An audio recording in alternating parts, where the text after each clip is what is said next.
Time बाकी है। इस बीच एक बड़ा अपडेट भी है। ममता बनर्जी ने बीजेपी पर गंभीर आरोप लगाए हैं और ममता बनर्जी ने रोहिंग्या को संरक्षण दिया है, ये समित भट्टाचार्य का आरोप है। पश्चिम बंगाल चुनाव को देखते हुए ये जो आरोप प्रत्यारोप है, इस बीच बीजेपी ने ममता बनर्जी को घेरा है। ममता बनर्जी ने रोहिंग्याओं को संरक्षण दिया है, ये समीक भट्टाचार्य का कहना है। घुसपैठियों को ममता सरकार ने दावत दी है, समीक भट्टाचार्य ने गंभीर आरोप लगाया। साथ ही कहा कि घुसपैठियों का लगातार साथ दे रही हैं ममता बनर्जी, और जैसे जैसे चुनाव नजदीक आएंगे वैसे वैसे ये मुद्दा और ज्यादा गर्माएगा। एसआईआर को लेकर पहले ही पश्चिम बंगाल में बवाल मचा हुआ है। ममता बनर्जी ने साफ कर दिया था कि एसआईआर को यहां लागू नहीं होने देंगे। अब समीक भट्टाचार्य का नया बयान। पश्चिम बंगाल एक ऐसा प्रदेश है जिस जगह में रोहिंग्या को दावत दिया जा रहा है। पश्चिम बंगाल एक ऐसा प्रदेश है जो सत्तारूढ़ पार्टी का नेता खुलेआम बोलता है किसी भी बांग्लादेशी का नाम वोटर लिस्ट की बाहर में नहीं रहना चाहिए। ये साइलेंट डेमोग्राफिक इन्वेशन चल रहा है, एक इंटरनेशनल कॉन्स्पिरेसी है। ये पश्चिम बंगाल को पश्चिम बांग्लादेश बनाने का कॉन्स्पिरेसी, और वो दिखाई दे रहे हैं। अब मुर्शिदाबाद देखा, मोहेस्तोला देखा, खिदिरपुर देखा, हावड़ा का बागनान देखा, तो सारे जगह पे ऐसा हो रहे हैं। चुनाव नजदीक आते आते ये आरोप प्रत्यारोप इतना ज्यादा बढ़ क्यों जाते हैं डॉक्टर आलोक पांडे जी? क्योंकि पश्चिम बंगाल में जो विधानसभा चुनाव हुए लास्ट, हमने देखा कैसे विद्रोह बहुत ज्यादा बढ़ गया, टकराव बढ़ गया, लोगों की जानें तक चली गई, हत्याएं हो रही थी। और बीजेपी टीएमसी पर आरोप लगा देती थी, टीएमसी बीजेपी पर आरोप लगा देती थी। अब जैसे जैसे चुनाव वहां नजदीक आ रहे हैं वैसे वैसे और ज्यादा ये द्वेष बढ़ता जा रहा है, एक के बाद एक बयान बढ़ते चले जा रहे हैं। देखिए, वैसे तो मुझे अपने व्यक्तिगत जो मेरे ऊपर हमला किया गया तो उसका जवाब देना चाहिए था, लेकिन उससे दर्शकों का समय खराब होगा। लेकिन फिर भी 10 सेकंड में उसमें ही बोलूंगा कि अगर ये लोग आते हैं जो प्रवक्ता कांग्रेस और समाजवादी पार्टी के, पहले चैनल पर आरोप लगाते, फिर एंकर पर आरोप लगाते, एंकर से जब मन नहीं भरता तो राजनीतिक विश्लेषकों पर आरोप लगा देते हैं। तो आप लगाते रहिए आरोप, पहली बात। दूसरी बात, अगर एनआरसी हो रही है या एसआईआर हो रही है और घुसपैठिए बाहर निकल रहे हैं या उनको पकड़ने की कोशिश हो रही है, तो इस देश का विपक्ष ये क्यों बार बार घुसपैठियों के साथ खड़ा हुआ क्यों दिखता है? कभी प्रत्यक्ष रूप से, कभी अप्रत्यक्ष रूप से। अगर आप इसी तरीके से राष्ट्रद्रोहियों के साथ, राष्ट्र के घुसपैठियों के साथ, जो देश के लॉ एंड ऑर्डर को खराब करते हैं, जो देश की जनसंख्या पर बोझ है, वैसे भी इस देश में बहुत गरीबी है। कांग्रेस ने 60 साल शासन किया, उसने भी गरीबी दूर नहीं कर पाई। 11-12 साल बीजेपी शासन कर रही है, वो भी गरीबी दूर नहीं कर पा रही। तो इस देश से गरीबी दूर नहीं हो रही है। और ममता बनर्जी ने 2 दशक पहले सदन में कहा था कि 2 करोड़ घुसपैठिए हैं कांग्रेस की शासनकाल के समय में, 2 करोड़। ये ममता बनर्जी का डाटा है। ममता बनर्जी ने स्वयं कहा था भारत की पार्लियामेंट के अंदर। तो आप बताइए, इस समय वो महागठबंधन में या इंडिया अलायंस में है, नहीं है, पता नहीं, लेकिन विपक्ष के साथ जुड़ी हुई है। उनके नेता ने एक समय कहा था कि 2 करोड़ घुसपैठिए है, तो कम से कम 2 करोड़ तक तो निकाल लेने दीजिए। दूसरी बात, बिहार में एसआईआर हुआ, नहीं पकड़े गए। आपको पता नहीं कि बिहार से बंगाल कितनी जल्दी चला जाया जा सकता है?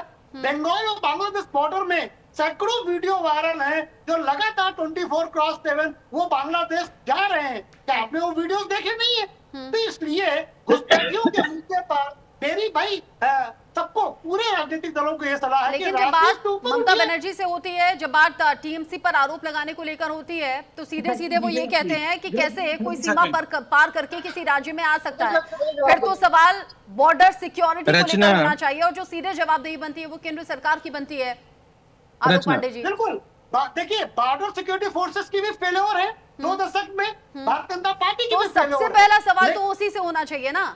हालांकि सेना का पूरा सम्मान है, लेकिन डॉक्टर आलोक पांडे, अगर ऐसा हो रहा है और लगातार हो रहा है तो राज्य सरकारों की जवाबदेही बाद में बनेगी। पहले बीएसएफ से पूछा जाए, केंद्र सरकार से पूछा जाए। देखिए, जो बांग्लादेश की ज्योग्राफिकल कंडीशन है, अभी 10 साल पहले तक जमीन का बंटवारा कहां कहां तक होगा किसका, यही तय नहीं हो पाया था। उसके बाद फेंसिंग लगना है, क्योंकि एक गांव के 20 से रोड जाती, इधर बांग्लादेश इधर भारत है। आधे घर बांग्लादेश में, आधे भारत में। तो कुछ ऐसी प्रैक्टिकल प्रॉब्लम भी रही जिससे घुसपैठ नहीं रोका जाना संभव नहीं था। लेकिन क्या हम पिछले 70 सालों में नहीं कर पाए? तो क्या आगे लेकिन भी ये नहीं एक्सक्यूज करेंगे कैसे घुसपैठ दे सकते रोकेंगे? हैं कि जो पिछले 70 साल में नहीं हुआ वो अभी भी नहीं होगा? रचना- 2014 के बाद क्या ये रुक गया? रचना- और अगर नहीं रुका तो फिर कैसे आज धड़ल्ले से कहा जा रहा है कि फला सरकार ने या फला राज्य में घुसपैठियों को एंट्री दे दी गई या उन्हें रहने का साधन दे दिया गया, जैसे कह दिया गया कि ममता बनर्जी तो सीधे सीधे घुसपैठियों को दावत दे रही है? ये तो तमाम सवाल है ना जो उठते हैं। अच्छा, शरद जी और वैभव जी दोनों ही इस पर रिएक्ट करना चाहते हैं। पहले शरद जी आप बोल लें। मुझे बस 20 सेकंड रचना जी चाहिए। हाँ बोलिए। पांडे जी का बहुत बहुत धन्यवाद। कम से कम उन्होंने ये स्वीकार किया है कि पिछले 10 साल में भारतीय जनता पार्टी की सरकारें ना तो घुसपैठ होने से रोक पा रही हैं, ना घुसपैठियों को वापस भेज पा रही हैं। हाँ। मेरी एक प्रार्थना है केंद्र सरकार से, जैसे अमेरिका ने एयरफोर्स की जहाज में हथकड़ियों और रस्सियों से बांध के यहाँ पे घुसपैठियों को भेजा था, मैं कम से कम अगले 15 दिन में चाहता हूँ कि भारतीय जनता पार्टी मतलब भारतीय आपका कहना वायुसेना ये के है अगर जहाजों घुसपैठिए में पकड़े जा रहे हैं तो वो धागा में दिखने रस्सियों चाहिए से और बांध वापस के जाते भेजे। हुए उसी तरीके से नजर आए। वैभव जी जी, जल्दी से बिल्कुल। 20 सेकंड में आपने नहीं, जवाब इस्तीफा दे दे। पार्टी वाले ही गिरोगे फिर। रचना हाँ वैभव जी जल्दी से 20 सेकंड, रचना- मेरे पास टाइम रचना। नहीं है।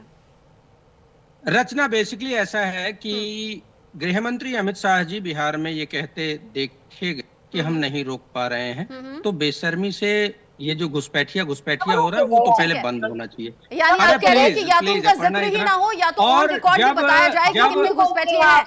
अपर्णा जी क्या आप नेशनल टेलीविजन दावत पर ये देने की जो सुनिश्चित बात करेंगी कि अगर है, घुसपैठियों का दावत मुद्दा उठ देने रहा का है काम तो भारतीय बाकायदा जनता वो पार्टी डेटा कर सामने रही है, आना क्योंकि चाहिए कि बॉर्डर कितने पे वो घुसपैठिए रोक हैं, नहीं पा रही कैसे है। उन्हें वापस भेजा जा रहा है, ये पूरा डेटा आएगा सरकार की तरफ से? अपर्णा जी आपने मुझे बहुत कम मौका दिया। कुछ नहीं मैं आपसे आएगा। पूछ रही हूँ। ये अपर्णा जी, झूठे और अपर्णा मक्कार जी, लोग डेटा हैं, सामने ये आएगा कि कभी हाँ, कुछ घुसपैठिए नहीं कितने करेंगे। रहे?